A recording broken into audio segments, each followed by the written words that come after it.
अस्सलामु अलैकुम फ्रेंड्स, आज बनाबो मटन कोफ्त यम बनावनस मज वारिया सहल तो खेनस मज काफी टेस्टी छ गछान। उम्मीद छम जे तहि यो सोन अजुक वीडियो पसंद तो पक्यो करो स्टार्ट। रेसिपी खतर मे मछ माज निमुत बेश मे सब्ज दान वल नील मर्चमांगन 2-3 गंड 2 बेश मे ठूल 1 पाउडर मसाला मज मे वजल मर्चमांगन चमच 2 निमे बादियान पाउडर ऐड 1 चमच काली मिर्च पाउडर 1 चमच मीट मसाला चमच 1 जीर चमच 1 लकटी साल्ट एज टेस्ट बेश मेम बडल 4। वन करो इस रेसिपी स्टार्ट। गणित करो इस माजस नुक नुक या तख्तस पे अगर ते ग्राइंडर आसे तो हेक्यो सत यूज करित, लेकिन ऑथेंटिकली छे इथे पे दगान। मेहनत अगर ज्यादा पहन छ लगान लेकिन टेस्ट तो तिथुई गछान।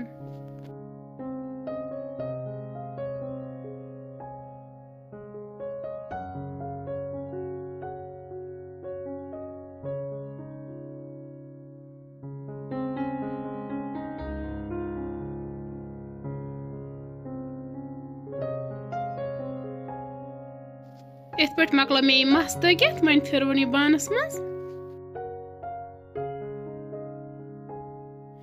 अम पत करो बाकी मसाल रेडी। अम खतर इन मे नीम अत मज त्रा बह बजल कड़ित।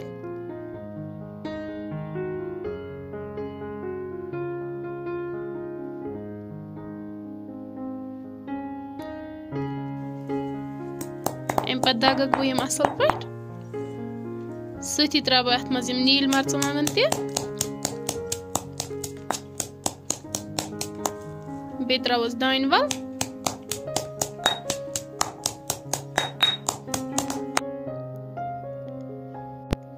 गंड 2 त्रोस ओवन सती त्रोस यम पाउडर मसाल यम करो असल पे मिक्स।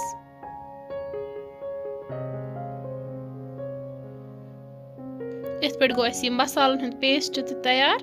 वन त्रोन अत माजस मज सती त्रोस ठूल 1 तो करो असल पे मिक्स।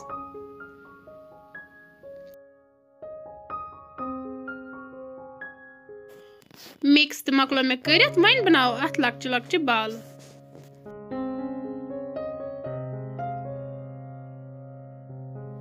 माशाअल्लाह तो हेकियो वचित कोफ्ता आगो रेडी। इथे पे बनाओ बाकी कोफ्त तह मज कस कस कोफ्त खुश करान कमेंट बॉक्स मज वनजो जरूर।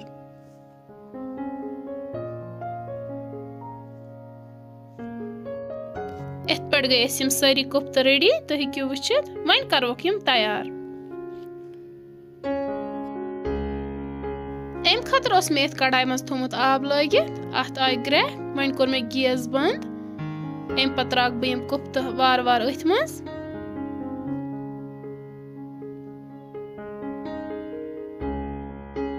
वन कोर मे गैस बे चालू तो करो तैयार तकरीबन 5 मिनटन। यह स्टेप करन जरूरी क्याजि अम सम कोफ्त फटान कहें।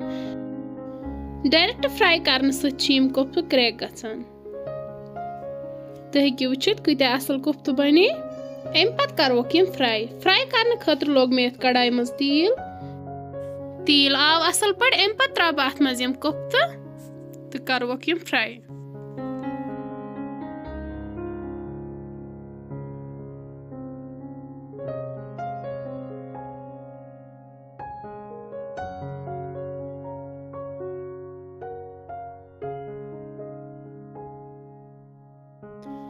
कोफ्त गई असल पे फ्राई वन कड़ो नेबर।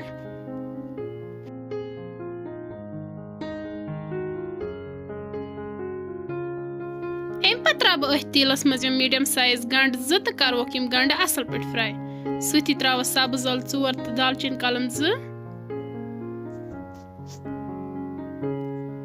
गंड गई फ्राई। अम पे त्रा अत मज लिद्र चमच 1 वजल मर्चमांगन चमच 1 गरम मसाला पाउडर 1 चमच करो असल पे मिक्स। वन करो अत कोफ्त ऐड।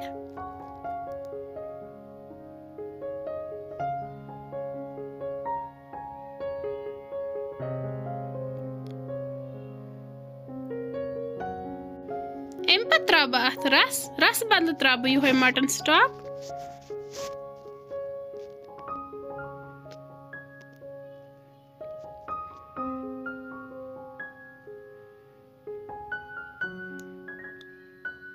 सती त्रावस रुहन तो अदरक पेस्ट चमच बे त्रावस नून एज पर टेस्ट।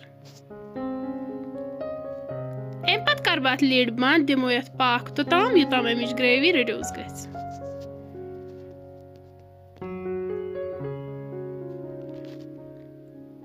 पाक दित करो नी चेक। माशाअल्लाह कोफ्ता छु बिल्कुल तैयार।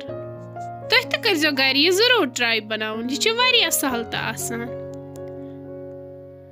फ्रेंड्स अगर तुम सन अजिच रेसिपी कुन त लिहाज बास्यो हेल्पफुल तेल करजो सन चैनल शेयर तो सब्सक्राइब, वीडियो करजो लाइक, बे दीजो पनुन फीडबैक तो बेहियो रबस सवाल। अल्लाह हाफिज।